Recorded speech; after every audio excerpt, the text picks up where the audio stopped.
الحمد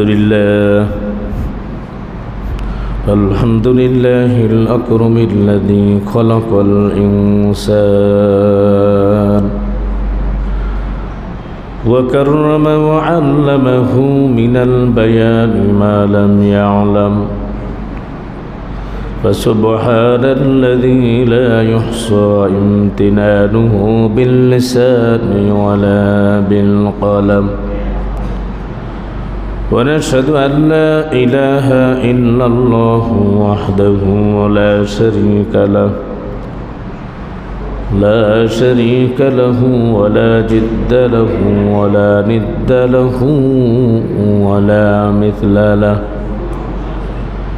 ولا شبيه له ولا نزير له ولا وزير له ونشهد أن سيدنا وسندنا وحبيبنا وطبيبنا وطبيب قلوبنا ومولانا محمدا عبده ورسوله الذي أرسل الله تعالى بالحق بشيرا ونذيرا وداعيا إلى الله بإذنه وسراجا منيرا فقد قال الله تعالى في كلامه المجيد والفرقان الحميد وما أمروا إلا ليعبدوا الله مخلصين له الدين وقد جاء في الحديث قال النبي رسول الله صلى الله عليه وسلم حب الدنيا رأس كل خطيئة رواه الترمذي وقال الله تعالى في شان حبيبه ومحبوبه ومعشوقه مخبرا وآمرا إن الله وملائكته يصلون على النبي يا أيها الذين آمنوا صلوا عليه وسلموا تسليما اللهم صل على محمد وعلى آل محمد كما صليت على إبراهيم وعلى آل إبراهيم إنك حميد مجيد اللهم بارك على محمد وعلى آل محمد كما باركت على إبراهيم وعلى آل إبراهيم إنك حميد अब सुल्तान मदीना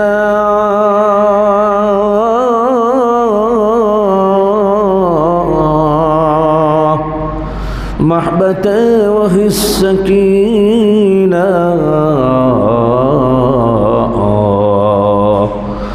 नूर से मामुर सीना मिश्क से बेहतर फसीना बलागल उला बिकमानिही कशाफत दुजा बिजमानिही हसनत जमीउ खिसालिही सल्लु अलैहि व आलिहि मोहब्बत जिक्र करें ला इलाहा इल्लल्लाह ला इलाहा इल्लल्लाह ला इलाहा इल्लल्लाह अल्लाह अल्लाह क्या मुबारक नाम है अल्लाह अल्लाह आशिकों का काम है अल्लाह अल्लाह इचे शिरीन स्तोनाम शिरी सकर्मी कुनद जानम तमम ला इलाहा इल्लल्लाह ला इलाहा इल्लल्लाह ला इलाहा इल्लल्लाह मुहम्मदुर रसूलुल्लाह सल्लल्लाहु अलैहि वसल्लम अल्हम्दुलिल्लाह उपस्थित ঐতিহ্যবাহী বাইতুন নূর জামি মসজিদ কমিটির সম্মানিত সদস্যবৃন্দ আমার চোখের মণি মাথার তাজ হযরত উলামা ইকরাম হুফাজ ইকরাম, দূর দূরান্ত থেকে এলাকা থেকে আগত দিনদার ইমানদার মুত্তাকি ফরেজগার ভাইয়েরা, সম্মানিত মুরব্বিয়ান ইকরাম, মুরব্বিয়ান আওয়াম, কলিজার টুকরা সম্মানিত যুবক ভাইয়েরা, পর্দার অন্তর আড়ালের মুহতারামা মা ও বোনেরা, আমরা আল্লাহ সুবহানাহু ওয়া তাআলার দরবারে লক্ষ কোটি শুকর এবং সুজুদ আদায় করছি যে আল্লাহ সুবহানাহু ওয়া তাআলা আমাদেরকে রহম করলেন, করম করলেন, দয়া করলেন, অনুগ্রহ করলেন, ভালোবাসলেন। আল্লাহ পাক হায়াতকে বৃদ্ধি করে দিয়ে আমাদেরকে আজকে জিলহজ মাসের এই লগ্নে জুমার ফরজ নামাজের পূর্বে জুমার আহ্বানে সাড়া দিয়ে মসজিদে আজকে সময়কে অতিবাহিত করার তৌফিক দিলেন। আমরা শুকর আদার্থে সকলেই বলছি আলহামদুলিল্লাহ। আল্লাহ সুবহানাহু ওয়া তাআলার দয়া ছাড়া, মায়া ছাড়া, করম ছাড়া, ইহসান ছাড়া মানুষ চলতে পারে না, ফিরতে পারে না। আল্লাহ পাকের দয়া এবং করুণা এটা আমাদের জন্য দরকার। আল্লাহ সুবহানাহু ওয়া তাআলার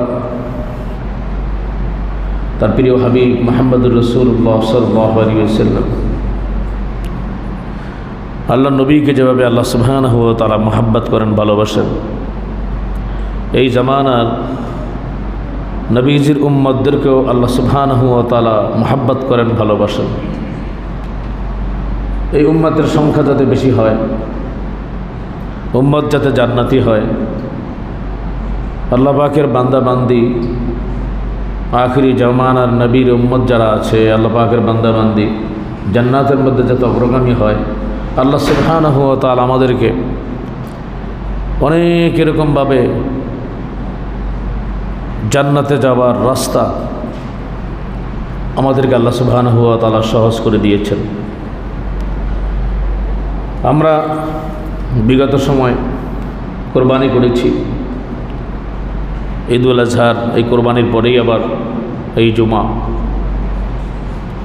আল্লাহর পক্ষ থেকে একটা ব্যান্ডেল ছিল, সেই শাবান থেকে নবী করিম সাল্লাল্লাহু আলাইহি ওয়াসাল্লাম শাবান মাস আসলেই বলতেন আল্লাহুম্মা বারিক লানা ফি রজব ওয়া শাবান ওয়া বাল্লিগনা রমাদান। শাবান মাস থেকে শুরু হয়েছে। এমনি তো কন্টিনিউ বান্দাবান্দি আল্লাহ পাকের সান্নিধ্য অর্জন করার জন্যে ইবাদতে আত্মনিয়োগ করবে, সেটা তো ঠিক আছে। শাবান মাসে নিসফু মিন শাবান ফাকুমু লাইলাহা ওয়া সুমু নাহারাহা, রাতে ইবাদত করা বলা হচ্ছিল, দিনে রোজা রাখার কথা বলা হয়েছিল। এরপরে শাবানের পরে আবার আসলো রমজান। রমজানের মাসে আমরা রোজা রেখেছি, তাকওয়ার গুণে আমরা গুণান্বিত হয়েছি, মুত্তাকি হয়েছি। আল্লাহ সুবহানাহু ওয়া তাআলা কালামে মাজিদে বলেছেন ইয়া আইয়ুহাল্লাযীনা আমানু কুতিবা আলাইকুমুস সিয়াম কামা কুতিবা আলাল্লাযীনা মিন ক্বাবলিকুম লাআল্লাকুম তাত্তাকুন। রোজা তোমাদের জন্য ফরজ করা হয়েছে, তোমাদের পূর্বে যারা আছে তাদের জন্য ফরজ করা হয়েছিল। ফলাফল কি? তোমরা মুত্তাকি হবা, তাকওয়ার গুণে গুণান্বিত হবা। আর যারাই তাকওয়ার এই গুণটা হাসিল করতে পারলো তাদের জন্য আল্লাহ সুবহানাহু ওয়া তাআলা পুরস্কার রাখছে জান্নাত। বলি সুবহানাল্লাহ। মাহে রমজানের আল্লাহ রাব্বুল আলামিন এই উম্মতে মুহাম্মাদিকে ভালোবেসে শেষ 10 দিন এমন একটা রাত ছিল 1000 মাস থেকে উত্তম। সুবহানাল্লাহ। এরপরে আমরা যারা রোজা রাখতে পেরেছি তাদেরকে অফার দিয়ে আল্লাহ সুবহানাহু ওয়া তাআলা বলছেন যে মান সামা রমাদানা ঈমানা ওয়া ইহতিসাবান গফরা। ঈমান এবং ইহতিসাবের সহিত যে রোজা রেখেছে আল্লাহ রাব্বুল আলামিন তার জীবনের গুনাহগুলো ক্ষমা করে দিয়েছে। সুবহানাল্লাহ। তাহলে রমজান চলে গেল। রমজানে আমরা আলহামদুলিল্লাহ তাকওয়ার গুণে গুণান্বিত হয়ে নিজেদের পাপ পঙ্কিলতা থেকে পরিপূর্ণভাবে ধুয়ে মুছে আমরা পরিষ্কার পরিচ্ছন্ন হয়েছি। এরপরে আবার আল্লাহ সুবহানাহু ওয়া তাআলার আর একটা ব্যান্ডেল, সেটা হচ্ছে শাওয়াল মাসের 6টা রোজা। 6টা রোজা রাখলাম। নবী করিম সাল্লাল্লাহু আলাইহি ওয়াসাল্লাম বলছেন মান সামা রমাদানা সুম্মা আতবাউ সিত্তা মিন শাওয়াল কানা কাসিয়ামিদ দাহরি কুল্লি। রমজানের রোজার সাথে সাথে শাওয়ালের যে 6টা রোজা রাখলো আল্লাহ তাআলা 1 বছরের রোজার সওয়াব তার আমলনামায় দিয়ে দিবেন। সুবহানাল্লাহ। অফার আর অফার। এরপরে জিলহজ মাস আসলো। জিলহজ মাসের মধ্যে যারা আলহামদুলিল্লাহ হজ করতে যারা যাইতে পেরেছে, যারা গিয়েছে, তো তাদের জন্য অফার কী ছিল? আল হজ্জুল মাবরুর লাইসা লাহু জাযাউন ইল্লাল জান্নাহ। হজ্জে মাবরুর যাদেরকে আল্লাহ পাক নসিব করালেন, তাদের পুরস্কার একমাত্র আল্লাহ তাআলা জান্নাত উপহার দিলেন। বলে সুবহানাল্লাহ। তো জিলহজ মাসে এরপরে যখন আমরা এই যে প্রথম 10 দিন পার করলাম ঈদুল আজহার আগে, সেখানে প্রত্যেকটা রাত লাইলাতুল কদরের রাতের সমান। সুবহানাল্লাহ বিহামদি। প্রত্যেকটা যে 9 দিন যে রোজা ছিল, প্রত্যেকটা রোজা এক একটা রোজা 1 বছরের রোজার সমান। সুবহানাল্লাহ। তো 10 দিন যে আমল করলো সকলে আলহামদুলিল্লাহ, আমলের মাধ্যমে আল্লাহ রাব্বুল আলামিন তাদের গুনাহ ক্ষমা করে দিয়েছেন। এরপর হচ্ছে আরাফা। আরাফার ভিতরে আল্লাহ সুবহানাহু ওয়া তাআলা কি পুরস্কার রাখলেন? নবী করিম সাল্লাল্লাহু আলাইহি ওয়াসাল্লাম বলছেন যে আহতাসিবু আলাল্লাহ আইয়ুকাফিরা আস-সানাতাল্লাতী ক্বাবলাহু ওয়াস-সানাতাল্লাতী বা'দাহু। আরাফা ইয়াউমে আরাফার যে রোজা রাখবে, তো আমি আল্লাহর কাছে আশা করি যে তার 1 বছরের আগের এবং পরের গুনাহ আল্লাহ ক্ষমা করে দিবেন। বলে সুবহানাল্লাহ। এরকম অফার আমরা পেয়েছি। এরপরে আসলো কি? কোরবানি। আল্লাহ সুবহানাহু ওয়া তাআলার নৈকট্য লাভের আরেকটি ইবাদতের একটি ক্ষেত্র। আল্লাহ রাব্বুল আলামিন বলেছেন যারা কোরবানি করলো, তো কোরবানি করলে ফায়দা কি? কোরবানি এটি কি? নবী করিম সাল্লাল্লাহু আলাইহি ওয়াসাল্লাম বলেছেন মিল্লাত আবিকুম ইব্রাহিম, ইব্রাহিম আলাইহিস সালামের সুন্নাত। তোমাদের যে ফাদার অফ নেশন, তোমাদের জাতির পিতা হযরত ইব্রাহিম আলাইহিস সালাম, তার সুন্নাত তিনি আমাদেরকে শিখিয়ে দিলেন কীভাবে আল্লাহ সুবহানাহু ওয়া তাআলার সামনে নিজের মনের কামনা বাসনাকে জলাঞ্জলি দিয়ে আল্লাহ পাকের নির্দেশ কীভাবে পালন করতে হয়। ফালাম্মা আসলামা ওয়া তাল্লাহু লিল জাবিন। হযরত ইসমাঈল আলাইহিস সালাম এবং হযরত ইব্রাহিম আলাইহিস সালাম তারা আত্মসমর্পণ করলেন আল্লাহ রাব্বুল আলামিনের সামনে। আল্লাহ সুবহানাহু ওয়া তাআলা এরপরে 9 জিলহজ থেকে 13 জিলহজ পর্যন্ত আমাদেরকে আরেকটি ইবাদতে আল্লাহ রাব্বুল আলামিন আত্মনিয়োগ করার তৌফিক দিয়েছেন। সেটি হচ্ছে তাকবীরে তাশরিক, আল্লাহু আকবার, আল্লাহু আকবার, লা ইলাহা ইল্লাল্লাহু, আল্লাহু আকবার, আল্লাহু আকবার। এটা তো আমরা যখন থাকি না কেন, যেখানেই থাকি না কেন, আল্লাহ পাকের বরত্ব, মহত্ব এগুলো আমাদেরকে অবশ্যই প্রকাশ করতে হবে। তো আল্লাহ সুবহানাহু ওয়া তাআলা এরকম আমাদেরকে ব্যান্ডেলের পরে ব্যান্ডেল, পুরস্কারের পরে পুরস্কার আল্লাহ সুবহানাহু ওয়া তাআলা দিয়ে মোটামুটি এই যে কোরবানি পর্যন্ত আমরা কোরবানি করতে পেরেছি। এর ফায়দা কি, উপকারিতা, লাভ কি? আমরা যে কোরবানি করলাম, কোরবানির মাধ্যমে আমরা কি ফায়দা লাভ করেছি, উপকারিতা আমাদের কি? এক তো হচ্ছে আল্লাহ সুবহানাহু ওয়া তাআলার নৈকট্য লাভের জন্য আমাদের কোরবানি।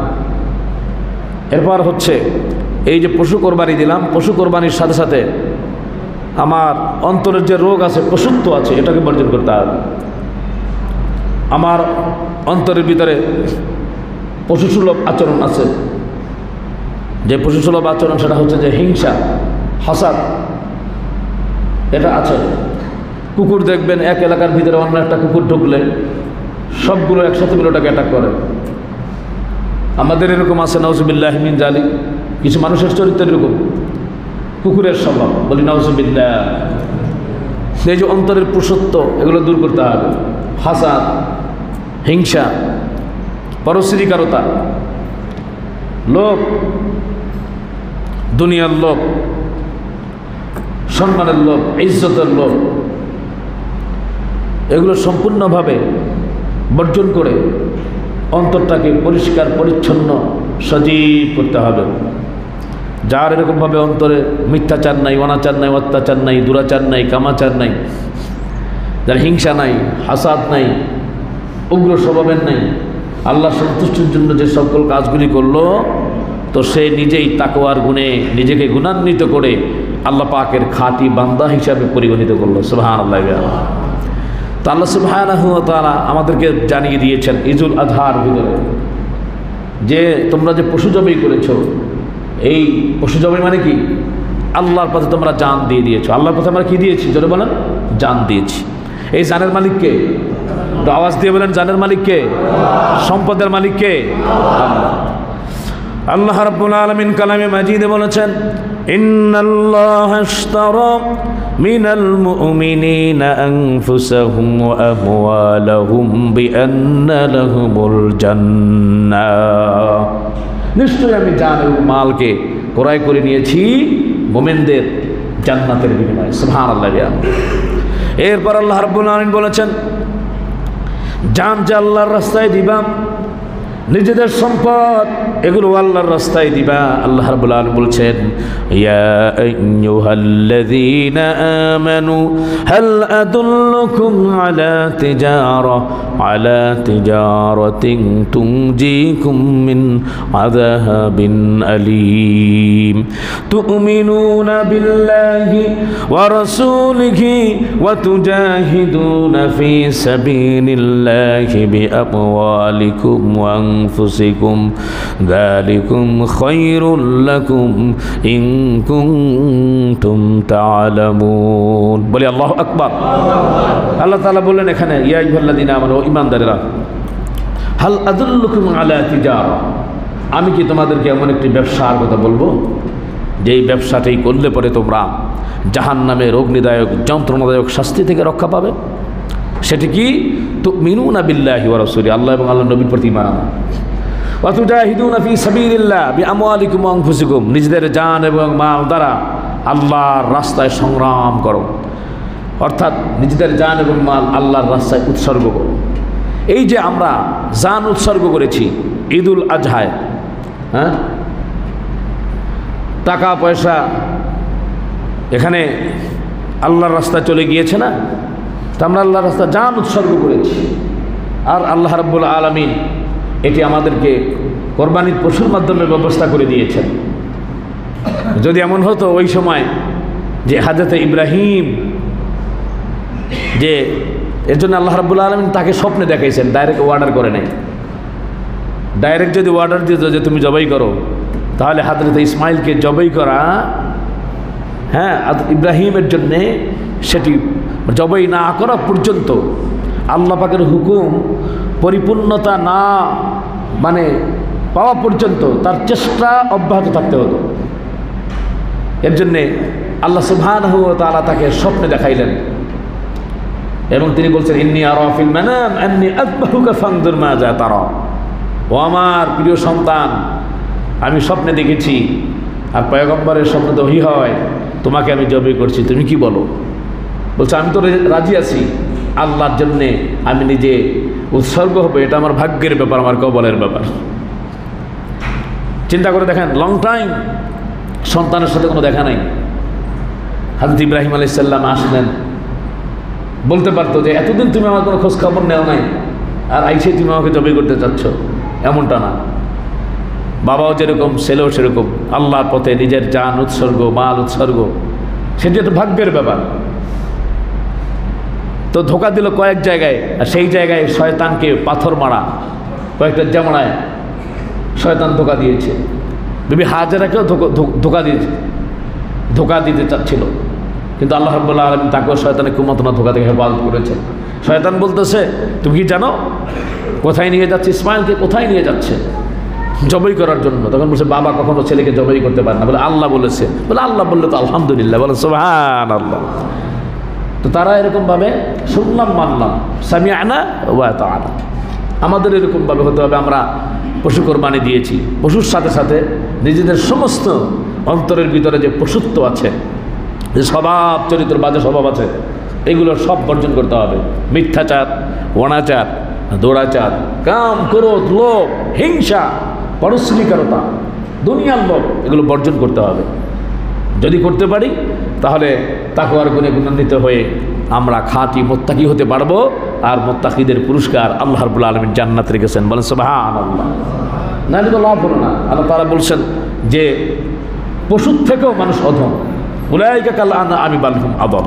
আল্লাহ তাআলা বলছেন, ولقد ذرأنا لجهنم كثيرا من الجن والإنس لهم قلوب لا يفقهون بها ولهم أعين لا يبصرون بها ولهم آذان لا يسمعون بها أولئك كالأنعام بل هم أضل জোরে বলি আল্লাহু আকবার আরেকবার বলি আল্লাহু আকবার আল্লাহ রাব্বুল আলামিন বলেছেন এই পৃথিবীকে মানুষ এবং জিনকে উদ্দেশ্য ছাড়া আমি বানাই নাই উদ্দেশ্য ছাড়া একটা জিনিস করা সম্পূর্ণভাবে বোকামি নির্বুদ্ধিতার মতো কিন্তু আল্লাহ রাব্বুল আলামিন প্রত্যেকটা প্রাণী বানিয়েছেন সৃষ্টি করেছেন আল্লাহ রাব্বুল আলামিন জলজ প্রাণী মাছ আল্লাহ সুবহানাহু ওয়া তাআলা সৃষ্টি করেছেন জঙ্গলে আল্লাহ রাব্বুল আলামিন হিংস্র পশু এবং বনের প্রাণীগুলি আল্লাহ সুবহানাহু ওয়া তাআলা সৃষ্টি করেছেন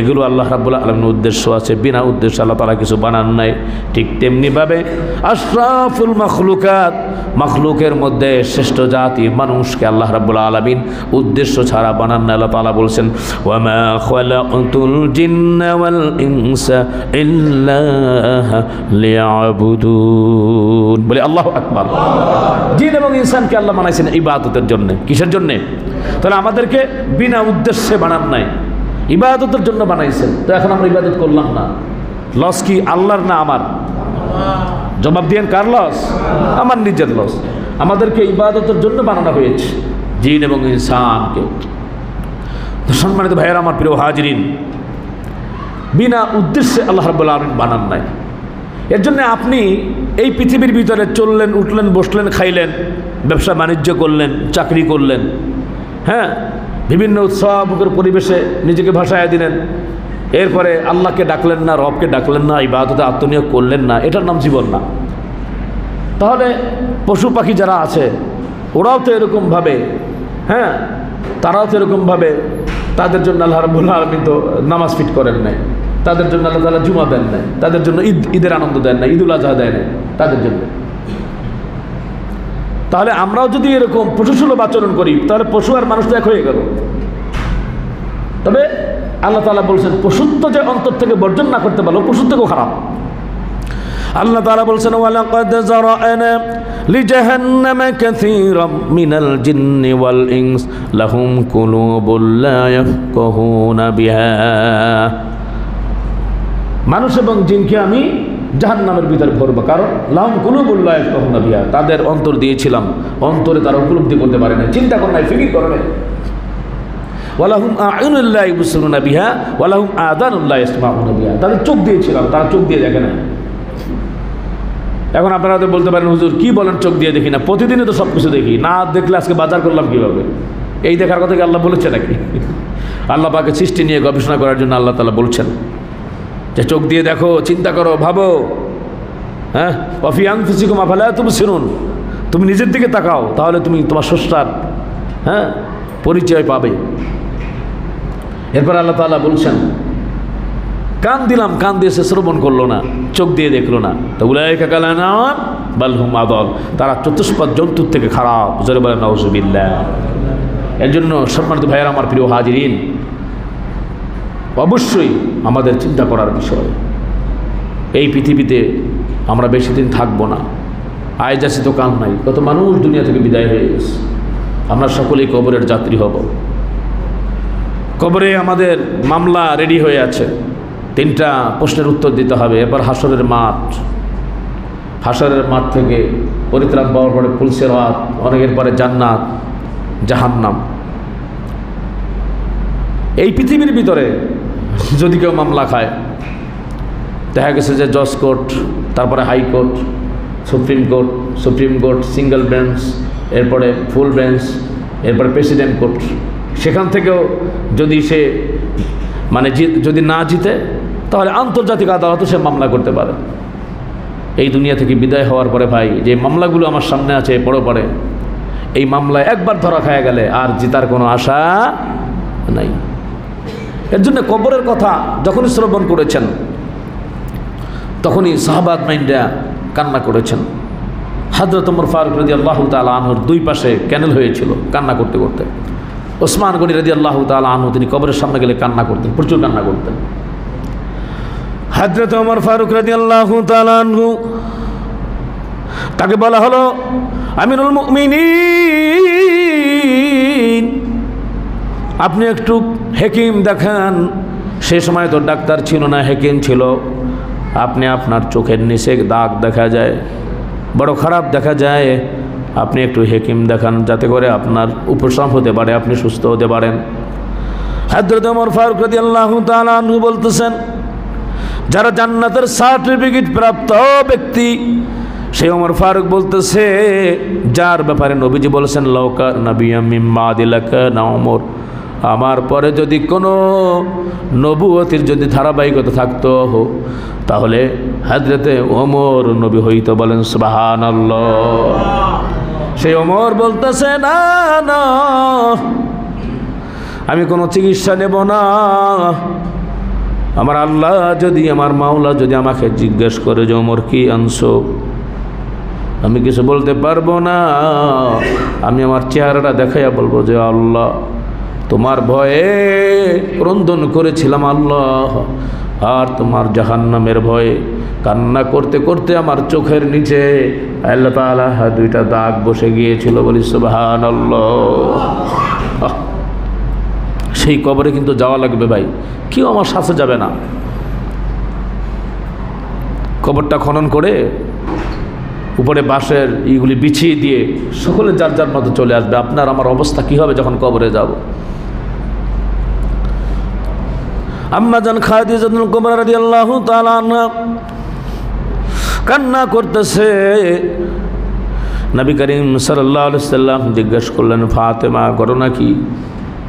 তোমার আম্মা জান কাঁদতেছে কেন? আমি তো জানি না, আমি একটু জিজ্ঞাসা করি কেন কাঁদে। প্রাণের বাবা আমার কাছে বলবে না, আপনার কাছে বলবে। নবীজি জিজ্ঞেস করলেন, খাদিজা কেন আপনি কাঁদেন, কারণ কি? ইয়া রাসূলুল্লাহ, ইয়া হাবিবাল্লাহ, কবর বড় মারাত্মক। আজকে কবরের কথা মনে পড়ল, এর জন্য আমি চোখের পানি ছেড়ে দিয়ে কান্না করতেছি। আল্লাহর নবী বললেন, আপনি কাঁদবেন না, আপনার কান্না আমার সহ্য হয় না। আম্মা জান খাদিজাতুল কুবরা রাদিয়াল্লাহু তাআলা আনহা বললেন, আমি কান্না বন্ধ করতে পারি, কিন্তু আমার শর্ত হচ্ছে তিনটা। কি শর্ত? আমি জানি না কবরের আযাব থেকে আমি মুক্তি পাবো কিনা। আল্লাহু আকবার, আল্লাহু আকবার। যাকে আল্লাহ তাআলা নিজে সালাম দিয়েছেন, সুবহানাল্লাহ। আল্লাহ তাআলা আম্মা জান খাদিজাতুল কুবরা রাদিয়াল্লাহু তাআলাকে সালাম দিয়েছিলেন। আল্লাহ তাআলা, খাদিজার সব কিছু ছিল, প্রচুর ধন সম্পত্তির মালিক ছিল তিনি। খাদিজাতুল কুবরা আম্মা জান রাদিয়াল্লাহু তাআলা আনহা ইসলাম গ্রহণের পরে ইসলামকে এস্টাবলিশ করার জন্য অকাতরে বিলিয়ে দিয়েছেন। আমরা তো কিপটা মার্কা দিতে চাই না, সব কিছু দিয়েছেন। শেষ পর্যন্ত আম্মা জান খাদিজাতুল কুবরা রাদিয়াল্লাহু তাআলা আনহার তার কাপড় ছিল ছিঁড়া, সেলাই করে তালিকা দিয়ে পড়তেছে। তো আল্লাহ তাআলা জিবরাইলকে পাঠাইলেন, নবীজির কাছে বললেন যে খাদিজাকে জিজ্ঞেস করেন সে আমার প্রতি সন্তুষ্ট আছে কিনা। তো যখন নবীজি জিজ্ঞেস করলেন যে আপনাকে জিজ্ঞেস করছে আল্লাহ, আপনি আল্লাহর প্রতি সন্তুষ্ট আছেন কিনা, খাদিজা আরো চিৎকার করে করে কান্না করতেছে। আল্লাহ আমারে জিজ্ঞেস করছে, আমি খুশি আছি আল্লাহর প্রতি, আমি আল্লাহর প্রতি খুশি আছি। আপনি আল্লাহকে বলেন, বলে আপনাকে শুধু ওটা জিজ্ঞেস করে নাই, আল্লাহ রাব্বুল আলামিন আপনাকে সালাম দিছে। বলেন সুবহানাল্লাহ। বলে আল্লাহ পাকের সালামের জবাব কীভাবে দিতে আমি জানি না, আমার নারী জীবন সার্থক, সৃষ্টিকর্তা পালনকর্তা তিনি আমাকে সালাম দিছে, আল্লাহর সালামের জবাবটা আপনি দিয়ে দিয়েন। বলে জিবরাইলও সালাম দিছে, জিবরাইল সালামটা ওয়ালাইকুম আসসালাম বলেন। সেই আম্মা জান খাদিজা রাদিয়াল্লাহু তাআলা আনহা কবরের কথা স্মরণ করে করে কান্না করতেছেন, চিৎকার দিয়ে ঘরের ভিতরে কান্না করতেছে। নবী করিম সাল্লাল্লাহু আলাইহি সাল্লামের কাছে আসলো, বললো যে তিনটা শর্ত আমার, যদি শর্ত পালন করেন তারা কান্না বন্ধ হতে পারে।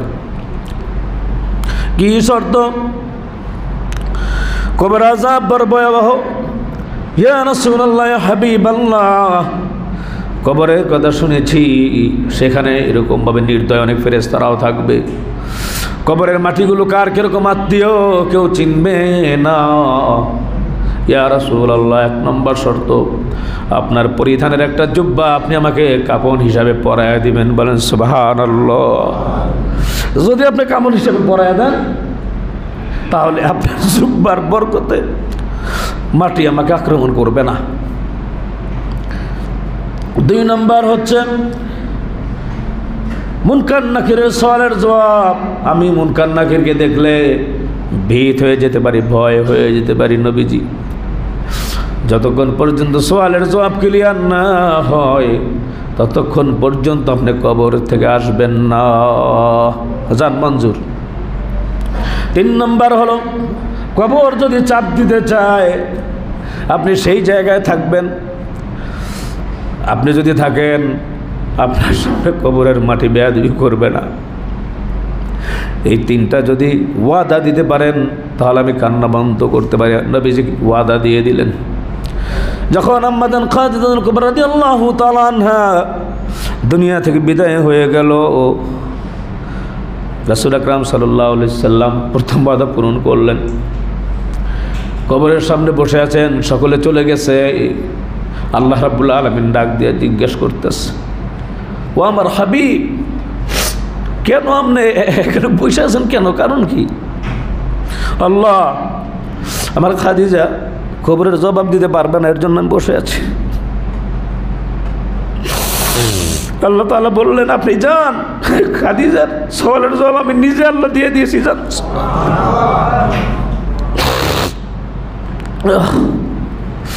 আর আমাদের অবস্থা কি ভাই? আমরা কিসের আশায় বসে পড়ছি? দুনিয়ার মায়ায় সব ভুলে গেছে।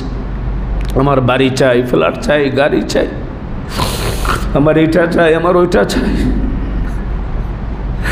কবরের জীবন পড়ে আছে আমার সামনে, সেখানে কি হবে সওয়ালের জবাব না দিতে পারলে? আমার আমল আল্লাহর কাছে। 2 জন সাহাবী, আল্লাহ রাসূলের প্রিয় সাহাবী, কবরে আযাব হচ্ছে, আযাব হচ্ছে। আল্লাহর নবী ডাল গেড়ে দিলেন, খেজুর গাছের ডাল গেড়ে দিলেন আযাব লাঘব হওয়ার জন্য।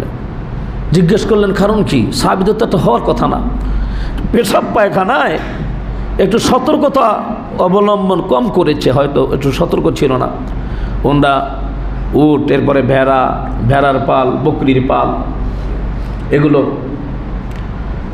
রক্ষণাবেক্ষণের দায়িত্ব ছিলেন, তো হয়তো ছিটাফোটা পড়তে পারে, এর জন্যে আযাব হচ্ছে। আল্লাহু আকবার। আর আমরা কি করি? চিন্তা করার বিষয় ভাই, চিন্তা করার বিষয়। বেশি করে চোখের পানিগুলো ফেলে দিয়ে আল্লাহর দরবারে কাঁদবো, তাকওয়ার গুণে গুণান্বিত হব, সকল কাজগুলি করব আল্লাহর সন্তুষ্টির জন্যে। আল্লাহ তৌফিক দান করেন, আমরা বলি আমিন। আল্লাহ রাব্বুল আলামিনের জন্য বলছেন, খামখা তোমাদেরকে বানাই নেই, এই যে জান দিছো তাকওয়ার গুণে গুণান্বিত হয়েছে। তোমার গোশত মাংস এটা দিয়ে আমি কি করব? লা ইয়ানালুল্লাহু লুহুমুহা ওয়ালা দিমাউহা ওয়ালাকিন ইয়ানালুহু তাকওয়া মিনকুম। তোমার গোশত, তোমার রক্ত, হাত দিয়ে এগুলো আমার কাছে আসে না। তোমার তাকওয়াটা চাই, তোমার অন্তরে খোদাবিধি চাই। এর জন্য শাবান মাস থেকে একবারে পরে 1 মাসের রমজানে হসপিটালে ভর্তি করাইয়া, এরপরে আবার আপনার কোরবানি করাইয়া, পুরো একেবারে তাকওয়া যাতে তোমার অন্তরের ভিতরে ঢুকে যায়। এরপরে যদি আমরা মানুষ না হতে পারি, অমানুষ হয়ে যাই, তাহলে ঠিকই আল্লাহ যেটা বলছেন, উলাইকা কাল আনামি বাল হুম আদাল, চতুষ্পদ জন্তুর থেকেও খারাপ। আল্লাহ আমাদেরকে বোঝার তৌফিক দান করেন। আল্লাহ রাব্বুল আলামিন বলতেছেন, ويتفكرون في خلق السماوات والأرض ربنا ما خلقت هذا باطلا سبحانك فقنا عذاب النار। আসমান জমিনের সৃষ্টি নিয়ম তোমরা একটু চিন্তা ভাবনা করো। আল্লাহ তাআলা বলছেন, আল্লাযী খালাকা সাবআ সামাওয়াতিন তিবাকা, আমার মাওলা আসমানটা এরকমভাবে স্তরে স্তরে করে বানিয়েছেন। মা তারা ফি খালকির রহমান মিন তাফাউত, দয়াময়ের সৃষ্টির ভিতরে কোনো খুঁত দেখতে পারবে না, ভুল দেখতে পারবে না। সুম্মা রজি'ল বাসারা কাররাতাইন ইয়ানকালিব ইলাইকাল বাসারু খাসিআন ওয়া হুয়া হাসীর। আবার দেখো, আবার তাকাও, শুধু শুধু বানানো হয়েছে। এই যে দেখেন কয়েকদিন ধরে গরম পড়তেছে, হ্যাঁ,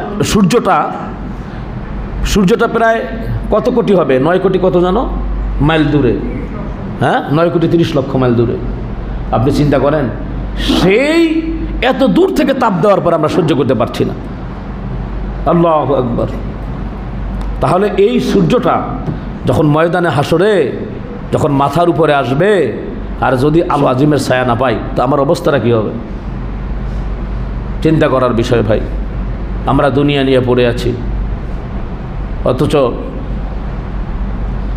এই দুনিয়া থেকে বেশি বেশি ইবাদত করে আখিরাতের সামান জোগাড় করতে হবে। আর দুনিয়া মাজরাতুল আখিরা। ধারাবাহিকভাবে আমরা ব্যান্ডেল পাওয়ার পরে ঈদুল আজহাও চলে গেল, আলহামদুলিল্লাহ। মোমেন তো সবসময় ইবাদত করবে। এখন অনেকের আছে, অনেকের হয়তো অফিস টফিস খোলে নাই, যে অবসর সময় একটু কিসের অবসর, এটাকে গনিমত মনে করতে হবে, দাম দিতে হবে। প্রত্যেকটা সময় দামি। আর কিছু না পারলেও সূরা ইখলাস পড়লো, এক খতম কোরআন শরীফের সওয়াব হবে। সুবহানাল্লাহ, বিয়ান সুবহানাল্লাহ, আলহামদুলিল্লাহ, তাসবিহ পড়বো আমরা ইনশাআল্লাহ, মুখে পড়বো, তাতে সমস্যা কি? ক্ষুধার্ত অবস্থাও করা যায়, যে কোনো সময় ইবাদতে আত্মনিয়োগ করা উচিত। এই দুনিয়া থেকে চলে যাওয়ার পরে যত আল্লাহরে ডাকেন কোনো ফায়দা হবে না। এই জন্য দুনিয়াতে বেশি বেশি করে ইবাদত। আল্লাহ তাআলা বলছেন, আসমান জমিন নিয়ে যারা চিন্তা ভাবনা করেন শেষ পর্যন্ত তারা একথা বলতে বাধ্য হয়, রব্বানা মা খলাকতা হাযা বাতিলা, ও আল্লাহ এগুলো উদ্দেশ্যহীন তুমি সৃষ্টি করো নাই। সুবহানাকা ফাকিনা আযাবান নার, আল্লাহ তাআলা তুমি পবিত্র, আমাদেরকে জাহান্নামের আগুন থেকে তুমি বাঁচাও। উদ্দেশ্যহীন আল্লাহ কিছুই সৃষ্টি করে নাই। তাহলে আল্লাহ তাআলা, আমরা যেটা বুঝলাম, মানুষকে কি উদ্দেশ্যে সৃষ্টি করছে? ইবাদতের জন্য। ইবাদত করলে আমাদের লাভ, আল্লাহ পাকের লাভ নাই, লসও নাই। সারা পৃথিবী যদি আল্লাহ পাকের গোলামি না করে, দাসত্ব না করে, আল্লাহ লস হবে নাকি? লস হবে না, লস হবে আমাদের। আমরা যত বেশি ইবাদত করবো ইনশাআল্লাহ, আল্লাহর নৈকট্য লাভ করার চেষ্টা করব, জান্নাতের ব্যাপারে আমরা অগ্রগামী হতে পারবো ইনশাআল্লাহ। তো জীবনের চরম ক্ষেত্রে আল্লাহর কাছে নতি স্বীকার করতে হবে। আল্লাহ তাআলা এটি বলেছেন কালামে মাজিদে, ওমা উমিরু ইল্লা লিয়াবুদুল্লাহ মুখলিসিনা লাহুদ্দিন। ইবাদতটা খালিসভাবে আল্লাহর জন্য হতে হবে। এই যে এখন যে ভাইয়েরা আছে না, হাজি যারা আছে, তাদের কি দাম, কি মূল্য! আল্লাহু আকবার। আল হজ্জুল মাবরুর লাইসা লাহু জাযাউন ইল্লাল জান্নাহ। নবীজি বলেছেন, হজ্জে মাবরুর যে করলো তার পুরস্কার একমাত্র জান্নাত। বলি সুবহানাল্লাহ।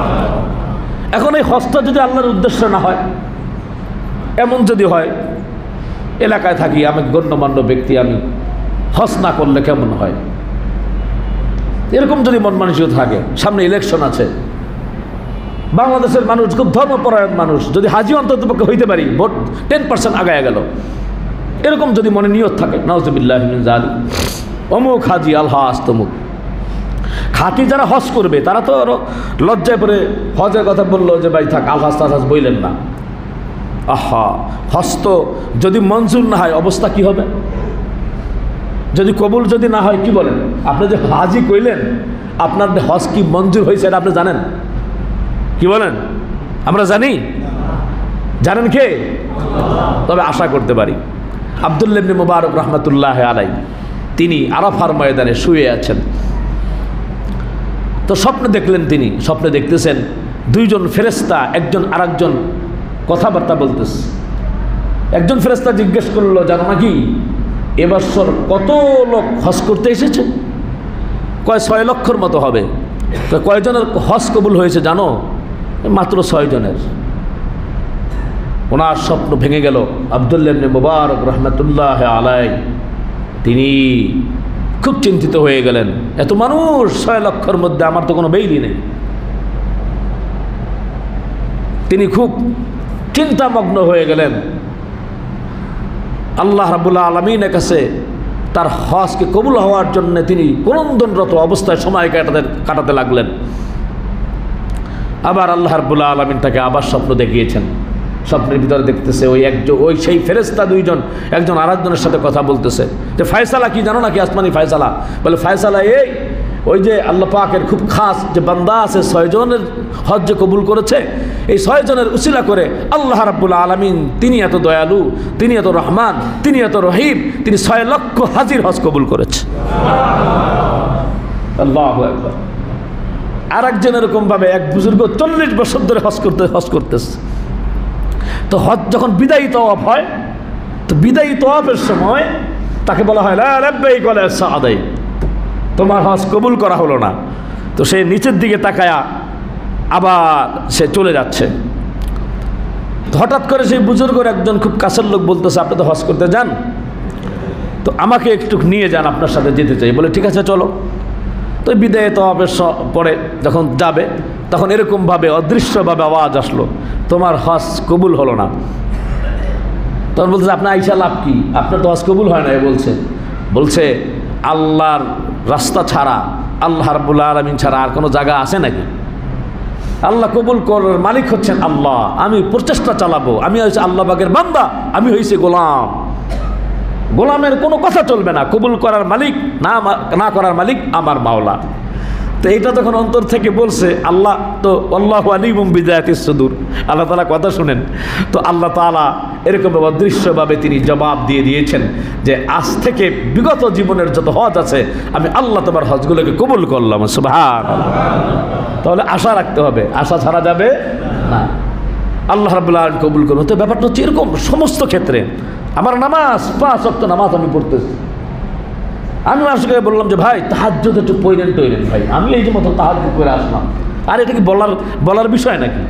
আশ্চর্য ব্যাপার। শোনা, তুমি তাহাজ্জুদ পড়ছো রাতের বেলা, এটা তো প্রকাশ করার কথা না। তাহাজ্জুদই আসছে গোপন, আল্লাহর সাথে একটা নৈকট্য স্থাপন হবে, সেটা বলার কথা কি হলো? আমি একটু ইবাদত করি, মানুষকে দেখানো যদি এরকম কোনো কিছু হয়, নাউযুবিল্লাহি মিন যালিক। আহা, কোনো অহংকার যদি চলে আসে, ইবাদতের অহংকার, আমি খুব বুজুর্গ, হ্যাঁ আমি আমাকেই দিয়েই বলছি যে আমি খুব বুজুর্গ, এরকম যদি মনে আসে, নাউযুবিল্লাহি মিন যালিক। আমি 5 ওয়াক্ত নামাজ পড়ি, আমি এটা করি। আরে যাক, তুমি নামাজ পড়ো, আল্লাহ পাক তোমাকে নামাজ পড়ার তৌফিক দিয়েছেন, তুমি শুকর আদায় করো। এটা দেখানোর বিষয় না, বলার বিষয় না। সুম্মা লাতুসআলুন্না ইয়াওমাইদিন আনিন নাঈম, প্রত্যেকটা নিয়ামতের ব্যাপারে আল্লাহ তাআলা জিজ্ঞেস করবেন তোমাকে। তুমি যে ইসলামের পথে আসতে পারছো, ফারিকুম ফিল জান্নাহ ওয়া ফারিকুম ফিস সাঈর, একটা জান্নাতের পথ আর একটা জাহান্নামের পথ। তুমি তো জান্নাতের পথে যে আসতে পেরেছো, আল্লাহকে তোমার যে এই পথে আনছে, তুমি যে আল্লাহর রাস্তায় কোরবানি করতে পারছো তোমার ছুরির নিচে, হ্যাঁ, যদি এমনটা হয় যে তোমার নিয়ত ভালো, আল্লাহর সন্তুষ্টির জন্যে, গোস্ত খাওয়ার কোনো নিয়ত ছিল না, প্রতিবেশী দিকে দেখানোর কোনো নিয়ত ছিল না, পোলাপান বেজার হবে, স্ত্রী বেজার হবে, এই ধরনের কোনো নিয়ত ছিল না, আমার সন্তুষ্টির জন্যে তুমি তাকওয়া হাসিলের জন্যে এই কাজটা করছো, তো ওই যে ছুরি ধরছো তুমি, বেলাটটা জমিনে পড়ার আগে আগে আল্লাহ কোরবানি কবুল করে নিয়েছে। তো আমরা কি করি? আমরা যদি এরকম করি, হ্যাঁ, যে এই গাবতলির হাট বাংলাদেশের ভিতরে 15 লাখ, 20 লাখ, 30 লাখ, হ্যাঁ, যত হোক না কেন, বড় গরুটা আমার কিনতে চাই, আর মনে যদি এরকম নিয়ত থাকে, এই সাংবাদিক তোরা এদিকে আয় বেটা, আমার সহ এটা তোলেই যে দেখ, তাহলে কিছু হবে না। আল্লাহ পাক স্বচ্ছ পরিষ্কার পরিচ্ছন্নতা আল্লাহ রাব্বুল আলামিন পছন্দ করেন। এর জন্য সর্বোপরিভাবে নতি স্বীকার করবো আল্লাহ রাব্বুল আলামিনের সামনে, যেমনিভাবে হযরত ইব্রাহিম আলাইহিস সালাম, ইসমাঈল আলাইহিস সালাম করেছেন। সম্মানিত ভাইয়েরা আমার, আল্লাহ রাব্বুল আলামিন বলেছিলাম উদ্দেশ্য ছাড়া আমাদেরকে বানান নাই। আল্লাহ পাক যদি খাওয়ার উদ্দেশ্য যদি এরকমভাবে মানুষ তৈরি করতেন, তাহলে পৃথিবীর ভিতরে সব থেকে বেশি খেতে পারে জলজ প্রাণীর তিমি মাছ। আমরা কি গোস্ত খাই? যারা বন জঙ্গলের বাঘ আছে, ভাল্লুক আছে, তারা টাটকা টাটকা গোস্ত আল্লাহ পাক তাদেরকে খাওয়ায়। এরপরে দেখেন বিশাল বড় বড় মাছ, তিমি মাছ, ওরা যখন এরকম মুখ হা করে, একসাথে কয়েক টন চিংড়ি মাছ ওদের মুখের ভিতরে চলে যায়, ওদেরকে খাওয়ান আল্লাহ সুবহানাল্লাহ। তাহলে এরপরে দেখেন দৌড়ার ভিতরে যদি সেরা হয়, মানুষ তো দৌড়াতে পারে না, মানুষ থেকে বেশি দৌড়ায় চিতাবাঘ। সম্মানিত ভাইয়ের আমার, তাহলে কি আল্লাহ রাব্বুল আলামিন শক্তিশালীর দিক দিয়ে যদি হতো, তাহলে হাতি প্রচণ্ড শক্তিশালী, রয়্যাল বেঙ্গল টাইগার প্রচণ্ড শক্তিশালী, তাহলে তারা শ্রেষ্ঠ মাখলুক হতো না। আমরা শ্রেষ্ঠ মাখলুক, তার কারণ কি? আল্লাহ আমাদেরকে বিবেক দিয়েছেন, চোখ দিয়েছেন, অন্তর দিয়েছেন। এর উপলব্ধি করতে হবে, কেন আমি আসলাম, আমি কার জন্য, কে আমাকে বানিয়েছে, কে সৃষ্টি করেছে, সেই সস্তার ইবাদতে নিজেকে আত্মনিয়োগ করাতে হবে ইনশাআল্লাহ। সম্মানিত ভাইয়ের আমার, প্রিয় হাজরিন, আল্লাহ সুবহানাহু ওয়া তাআলা সর্বোপরিভাবে, খারাপ হোক মন্দ হোক, আল্লাহ পাকের ইবাদতে আত্মনিয়োগ করতে হবে, সুখে এবং দুঃখে। অনেক সময় আমরা মানুষ বুঝবো না, আমরা মনে করব যে এটা ভালো, আসলে ওটা ভালো না, আবার মনে করব যে এটা খারাপ, আসলে ওটা খারাপ না। এই খারাপ ভালো, ভালো মন্দ সব কিছু জানেন কে? আল্লাহ। আল্লাহ রাব্বুল আলামিন বলছেন সূরা বাকারার ভিতরে, আসা আও তাকরাহু শাইআন ওয়া হুয়া খায়রুল লাকুম ওয়া আসা আও তুহিব্বু শাইআন ওয়া হুয়া শাররুল লাকুম। জোরে বলি আল্লাহু আকবার। আল্লাহ রাব্বুল আলামিন বলেছেন অনেক কিছুকে তোমরা খারাপ মনে করবে, যেমন দুনিয়ার জীবন চাকচিক্যতা তোমার ভালো মনে হতে পারে, কিন্তু না, আল্লাহ রাব্বুল আলামিন বলেছেন অথচ যেটি তোমার কাছে খারাপ মনে হয় সেটা খারাপ নয়, আর তুমি যেটা ভালো মনে করো সেটা আবার ভালো নয়। আল্লাহ রাব্বুল আলামিন তোমার জন্য যেটা নির্ধারণ করে দিয়েছেন সেইভাবে যদি তুমি নথি স্বীকার করতে পারো আর চলতে পারো, তোমার জন্য ইহকাল এবং পরকাল তোমার সফলতা বয়ে আনবে। এর জন্য ভাইয়ের আমার যে অবস্থায় থাকি, কোরবানি চলে গেল, আল্লাহ তাআলা বলছেন যে অবস্থায় থাকো না কেন, কিছু মানুষ আছে বিপদে পড়লে আল্লাহকে ডাকে, ভালো থাকলে আর আল্লাহকে ডাকে না। কিছু আছে ভালো থাকলে আল্লাহকে ডাকে, আবার খারাপ যখন অবস্থা হয় তখন আল্লাহকে ডাকে না। আল্লাহ তাআলা বলছেন মিনান নাস মান ইয়াবুদুল্লাহ আলা হারবিন ফাইন আসাবাতু খায়রুন ইতমাআন্না বি ওয়া ইন আসাবাতু ফিতনাতুন ইনকালাবা আলা ওয়াজহি খাসিরাদ দুনিয়া ওয়াল আখিরাহ যালিকা হুয়াল খুসরানুল মুবিন। ومن الناس من يعبد الله على حرف فإن أصابه خير اطمأن به। আল্লাহ তাআলা বলছেন কিছু লোক এরকম আছে যখন তারা সুখে থাকে তখন আল্লাহ পাকের ইবাদত করে। ব্যবসা বাণিজ্যে চমৎকার, খুব ভালো আয় হয়েছে, ভালো লাভ হয়েছে, লাভবান হয়েছে, চাকরি প্রমোশন হয়েছে, মন টান খুব ভালো, এখন ইবাদতে আত্মনিয়োগ করছে। আবার দেখা গেছে মন খুব খারাপ, আল্লাহ পাক পরীক্ষা নিয়েছেন, তো সেখানে মন খুব খারাপ, আর ইবাদতে সে কাটাচ্ছে না, সময় দিচ্ছে না। না, আল্লাহ তাআলা বলছেন যে সর্ব অবস্থায় আল্লাহ পাকের ইবাদত করবে, যারা না করবে খাসিরাত দুনিয়া ওয়াল আখিরাহ, দুনিয়াও তার ধ্বংস, আখিরাতও ধ্বংস। সম্মানিত ভাইয়ের আমার, প্রিয় হাজিরিন, তাহলে আমরা শিখলাম এবং বুঝলাম এতক্ষণ পর্যন্ত কয়েকটা বিষয়। তা হচ্ছে যে সর্বোপরিভাবে আমরা আল্লাহ সুবহানাহু ওয়া তাআলা আমাদের স্রষ্টা, আর আমরা হচ্ছে আল্লাহ তাআলার গোলাম, দাস, তিনি হচ্ছেন আমাদের মুনিব। সর্বোপরিভাবে আল্লাহর সামনে আমাদের নথি স্বীকার করতে হবে। যেমনিভাবে আমরা কোরবানি দিয়েছি, নিজে জান কোরবানি দিয়েছি, সেই জান কোরবানির সাথে সাথে আমাদের অন্তর, পশু কোরবানির সাথে সাথে আমাদের অন্তরের যত রোগ আছে, রোগগুলোকে আমাদেরকে এগুলো পরিবর্তন করে অন্তরটাকে পরিষ্কার পরিচ্ছন্ন এবং তাকওয়ার গুণে গুণান্বিত হয়ে সওয়াবের মাধ্যমে, ইবাদতের মাধ্যমে, কোরআন তেলাওয়াতের মাধ্যমে, জিকিরের মাধ্যমে, নামাজের মাধ্যমে এই অন্তরটাকে পরিষ্কার পরিচ্ছন্ন করতে হবে ইনশাআল্লাহ।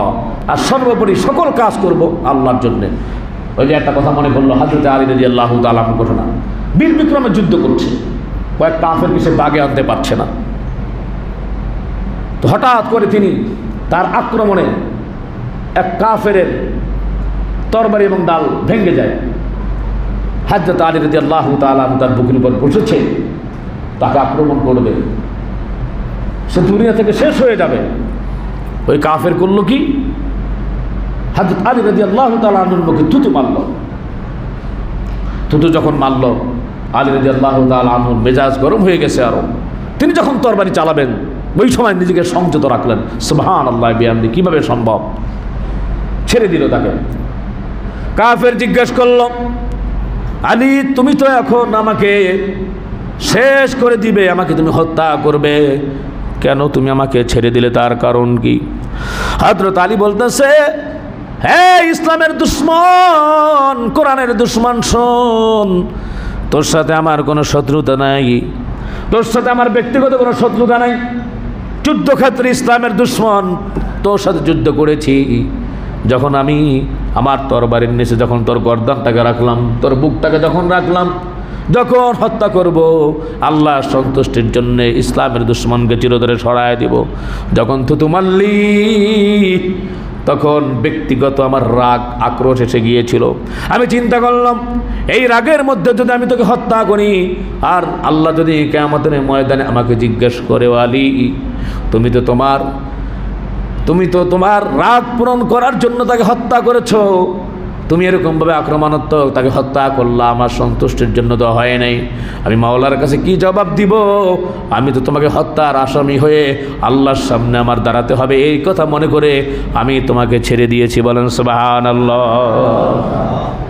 আহা, তখন সেই কাফের মনে করলো ইসলাম এত সুন্দর, এরা সব আল্লাহর জন্য করতে পারে সব কিছু, আমিও আল্লাহর জন্য আমিও উৎসর্গ করলাম, আমি এখন আর দেরি করবো না, কালেমা পড়ায় দেওয়ার সাথে সাথে লা ইলাহা ইল্লাল্লাহু মুহাম্মাদুর রাসূলুল্লাহ সাল্লাল্লাহু আলাইহি ওয়াসাল্লাম। তো পারবো না ইনশাআল্লাহ? আমরা সমস্ত কাজ, সমস্ত ভালো কাজগুলি আল্লাহ সন্তুষ্টির জন্য করব, মন্দ পরিহার করবো ইনশাআল্লাহ। আল্লাহ তৌফিক দান করেন ইনশাআল্লাহ।